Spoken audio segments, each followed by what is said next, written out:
नमस्कार मित्रांनो, मी सुमित भोसले आणि तुम्ही पाहतात प्लस म्हणजे कॅलिफोर्निया 30 फार्मचं यूट्यूब चॅनल.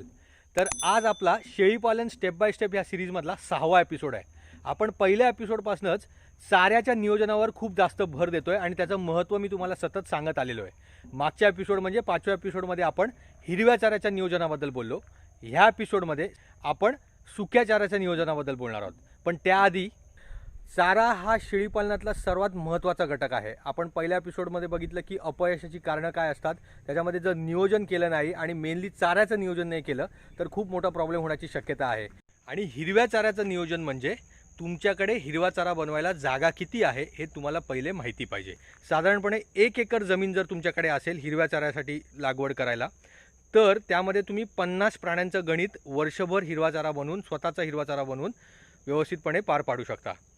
तर हा आहे आमच्याकडे असणारा एक प्रकारचा हिरवा चारा जो आहे CO3. ह्याला वैरणीचा चारा आपण म्हणतो. ही दुसरी पेरेनियल फॉडर क्रॉपची व्हरायटी आहे DHN 6 किंवा धारवाड हायब्रिड नेपियर 6. हिरव्या चाऱ्यासाठी केलेला अजून एक प्रयोग तूर. हा आहे 4थ्या प्रकारचा हिरवा चारा पॅराग्रास. ह्याच्यात तुम्हाला मेथी गवत मिसिंग दिसेल. मेथी गवत हे शेळीपालनातलं सर्वात फेवरेट गवत आहे आणि सर्वात फेमस गवत आहे हिरव्या चाऱ्याचा पर्याय म्हणून.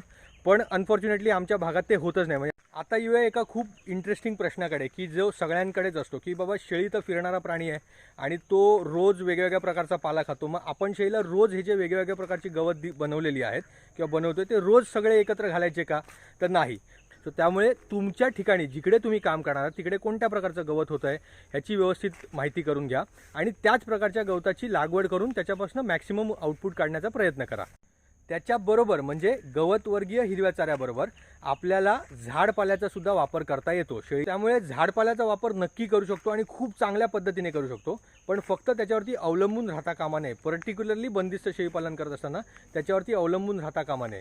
कारण जर तुम्ही बंदिस्त शेळीपालनामध्ये हिरव्या चाऱ्याचं नियोजन व्यवस्थित केलात तर तुमचा खाद्यावरचा खर्च तुम्हाला खूप मोठ्या प्रमाणात कमी ठेवता येतो. येस. तर सुक्या चाऱ्याबद्दल बोलायच्या आधी जो आता रिकॅप तुम्ही पाहिला तो जो आम्ही पब्लिश केला एपिसोड, त्यानंतर हिरव्या चाऱ्याच्या नियोजनाबद्दल काही प्रश्न आम्हाला विचारण्यात आले. आत्ताच्या घडीला त्या प्रश्नांचं उत्तर देऊन आपण पुढे जाऊया, कारण आत्ताच ते प्रश्न क्लिअर केले की आपण त्या क्लॅरिटीने सुक्या चाऱ्याबद्दल बोलू शकतो. तर सर्वात पहिला प्रश्न त्याच्यामधला असा होता की जेव्हा आम्ही तो एपिसोड दाखवला तर त्याच्यामध्ये आम्ही असं म्हणलं की वेगवेगळ्या प्रकारचा हिरवा चारा आपल्याला शेळ्यांना द्यायचा आहे. म्हणजे फॉर एक्झाम्पल CO3 देऊ शकतो, मका देऊ शकतो. आम्ही आता तुरीची लागवड केली तर असं किमान 3 ते 4 प्रकारचा तरी हिरवा चारा आपल्याला बनवायचा आहे. तर आपल्या एका मित्राने आपल्याला असं विचारलं की एकच प्रकारचा चारा दिला तर चालणार नाही का, की एकच हिरवा चारा वर्षभर? तर आता ह्याचं उत्तर असं आहे की आपल्याला शेळीची जी गरज आहे ती समजून आपल्याला काम करायचं आहे. आपण बंदिस्त शेळीपालनाचं काम करतोय आणि त्याच्यामध्ये जे अदरवाईज एक समज आहे की बाबा शेळी 52 प्रकारचा चारा खाते, तर ऑब्व्हियसली आपण 52 प्रकारचा चारा तर नाही देऊ शकत आहे शेळीला. पण किमान 3 ते 4 देण्यामागचं कारण असं आहे की सर्वात पहिलं म्हणजे चव. जसं आपल्याला एकच म्हणजे आपण फक्त चपाती आणि एकच प्रकारची भाजी वर्षभर काय एक आठवडा जरी खाली तरी आपल्याला कंटाळा येईल आणि आपल्या तर खाण्यातला रस निघून जाईल, ती कितीही पौष्टिक असली तरीसुद्धा. सो त्याच्यामुळे जरा वेगवेगळ्या प्रकारची चव जर आपण शेळ्यांना खायला दिली तर शेळ्या आवडीने खातील आणि त्या तणावमुक्त राहतील. त्याच्याही पलीकडे जाऊन आपल्याला शेळीला जेव्हा आपण खायला देतोय तर तिची पोषणाची जी गरज आहे, शेळी किंवा बोकड ह्या दोघांनाही जेव्हा आपण खायला देतो तर तिची पोषणाची जी गरज आहे ना ती आपल्याला समजून घेतली पाहिजे. जसं आपल्याला एक संपूर्ण आणि परिपूर्ण आहाराची गरज असते तशीच ऑब्व्हियसली शेळ्यांना किंवा बोकडांना सुद्धा एका परिपूर्ण आहाराची गरज आहे की ज्याच्यामध्ये कर्ब आहे, प्रथिनं आहेत, स्निग्ध पदार्थ आहेत, म्हणजे कार्बोहायड्रेट्स आहेत, प्रोटीन्स आहेत, फॅट्स आहेत आणि सर्वात जास्त महत्त्वाचं म्हणजे फायबर आहेत. कारण फायबर जर मिळालं तरच त्यांचं रुमिनेशन चांगल्या पद्धतीने होतं, म्हणजेच रवंत करण्याचं जे कार्य आहे ते खूप चांगल्या पद्धतीने पार पडू शकतं. सो त्याच्यामुळे आपण असं प्रत्येक वेळेला म्हणतो की ही गरज बघता, कारण एकच जर गोष्ट आपण दिली तर त्याच्यामध्ये काही घटक कंटिन्युअसली शेळीला कमी मिळत राहतील. जे मिळतात ते नक्की मिळतील, पण जे नाही मिळत ते कंटिन्युअसली कमी मिळत राहतील आणि मग तुम्हाला त्यात वेगवेगळ्या प्रकारचे डेफिशियन्सीज किंवा कमतरता बघायला दिसायला लागतील. सो त्याच्यामुळे आपण जेव्हा 3 ते 4 वेगवेगळ्या प्रकारचा हिरवा चारा देतो तर प्रत्येक चाऱ्याचं आपापलं वैशिष्ट्य आहे.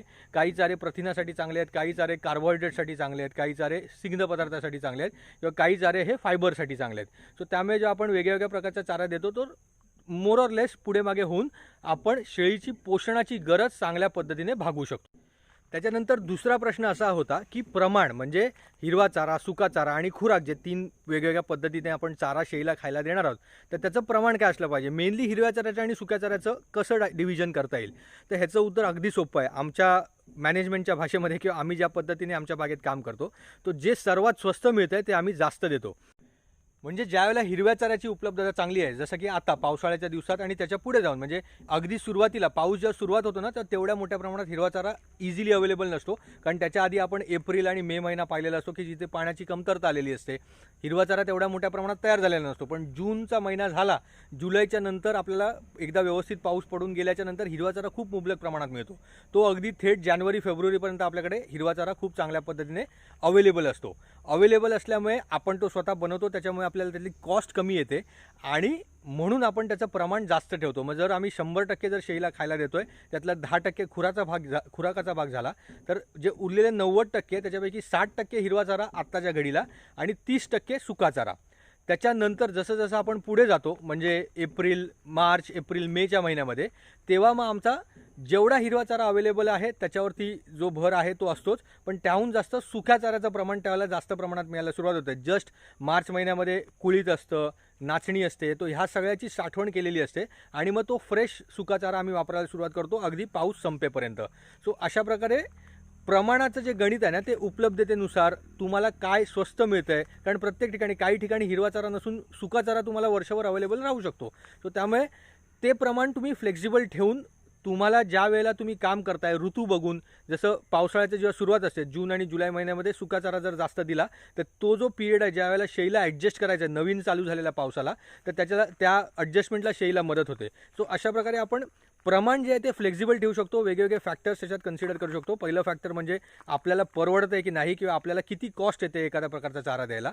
दुसरं त्याची उपलब्धता आपण बघायची आहे आणि तिसरं हवामान किंवा ऋतूशी जर ॲडजस्ट करावं लागत असेल तर अशा प्रकारे हे 3 फॅक्टर्स कन्सिडर करून तुम्ही चाऱ्याचं प्रमाण जे आहे, हिरव्या चारा आणि सुक्या चाऱ्याचं प्रमाण जे आहे ते थोडंसं फ्लेक्झिबल ठेवून तुम्ही काम करू शकता. तर आता आपण येऊया आपल्या आजच्या विषयाकडे म्हणजे सुक्या चाऱ्यावर. आता सुका चारा आणि हिरव्या चाऱ्याचं जे प्रमाण आहे किंवा त्या प्रमाणात कशी फ्लेक्झिबिलिटी आपण ठेवू शकतो हे तर मी तुम्हाला सांगितलंच आहे. मग त्याच इन्फॉर्मेशनच्या बेसिसवरती मला असा प्रश्न पडू शकतो किंवा पडायला हवा की जर हिरव्या चाऱ्याचं आणि सुक्या चाऱ्याचं असं काही फिक्स प्रमाण नाही आहे किंवा फॉर एक्झाम्पल जर मी कोकणात काम करतो आहे तर माझ्याकडे हिरवा चारा व्यवस्थितपणे तयार होऊ शकतो आणि मी फक्त तोच देऊन म्हणजे वर्षभर फक्त हिरवा चारा देऊन पण काम चालवू शकतो. मग मी सुक्या चाऱ्याचा विचार कशाला करायला पाहिजे किंवा म्हणजे का करायचा विचार.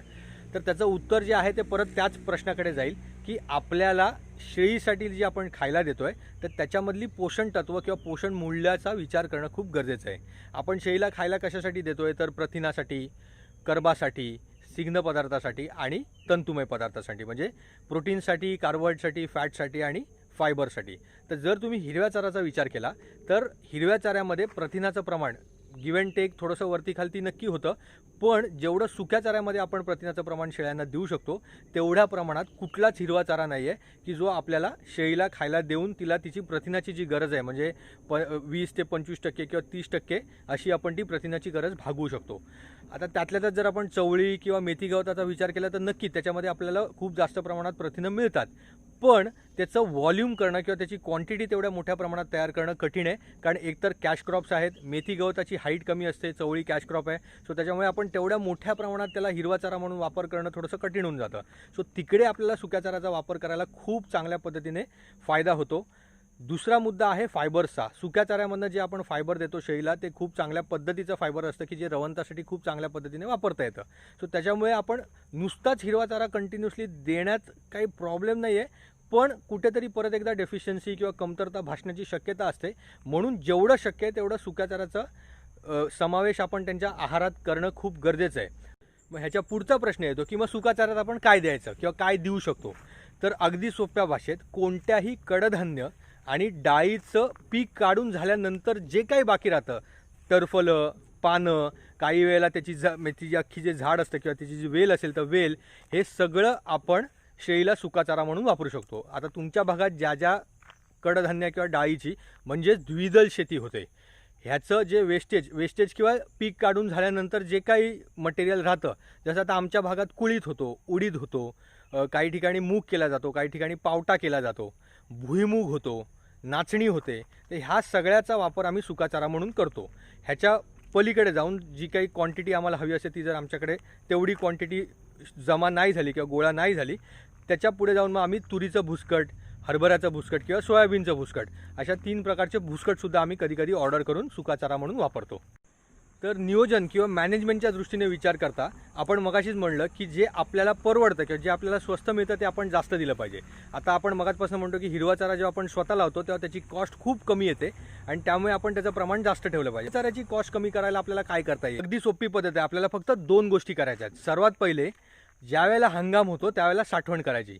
म्हणजेच जसं आता आम्हाला माहिती आहे की साधारणपणे मार्चमध्ये कुळीत, उडीद किंवा फेब्रुवारीच्या एंडिंगला कुळीत, उडीद, नाचणी या सगळ्याचा आमच्याकडे कापणी होते किंवा त्याचं हार्वेस्टिंग केलं जातं. आणि मग त्यावेळेला जर मी लोकांकडे त्याचं वेस्टेज जे मला हवं आहे सुकाचारा म्हणून ते मागायला गेलो तर ते मला बऱ्यापैकी स्वस्तात मिळतं किंवा जी ॲक्च्युअल कॉस्ट आहे त्या कॉस्टमध्ये मला घेता येतं.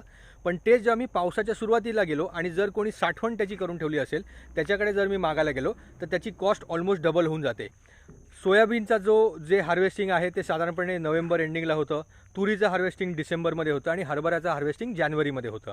सो ह्याच्या व्यतिरिक्त जर मी तुरीचं भुसकट जर मी परत मेमध्ये किंवा जूनमध्ये लोकांकडे मागायला गेलो तर जिकडे त्याची साठवण करून ठेवलेली असते तिकडेच त्याची कॉस्ट जी मला नोव्हेंबरमध्ये किंवा डिसेंबरमध्ये मिळणार आहे त्याच्या डबल किंवा टिबलसुद्धा झालेली असते. सो त्यामुळे सर्वात पहिला मुद्दा सुकाचाऱ्याबद्दल विचार करायचा आहे तो म्हणजे हंगामाच्या वेळेला साठवण करायची. हे खूप गरजेचं आहे, नाही तर तुम्हाला अवाच्या सवा महाग पडणार आहे. आणि त्याच्यातला दुसरा मुद्दा असा आहे की जेवढं जवळच्या जवळ तुम्हाला सुकाचाऱ्याची साठवण करता येईल किंवा खरेदी करता येईल तेवढी जवळ केली पाहिजे. परत एकदा एक्झाम्पल की आम्ही जास्त करून कुळीत, उडीद, नाचणी आणि भुईमूग हे 4 गोष्टी सुकाचाऱ्यासाठी वापरतो कारण त्याची शेती आमच्या भागात होते. त्याच्यावरती जाऊन किंवा त्याच्यावर जेव्हा आम्हाला क्वांटिटी लागते किंवा गरज लागते आणि त्याची साठवण किंवा क्वांटिटी आमच्याकडे जमा झाली नसेल तरच आम्ही तुरीचं भुसकट की जे आम्हाला जवळपास 250-300 किलोमीटरवरनं आणावं लागतं.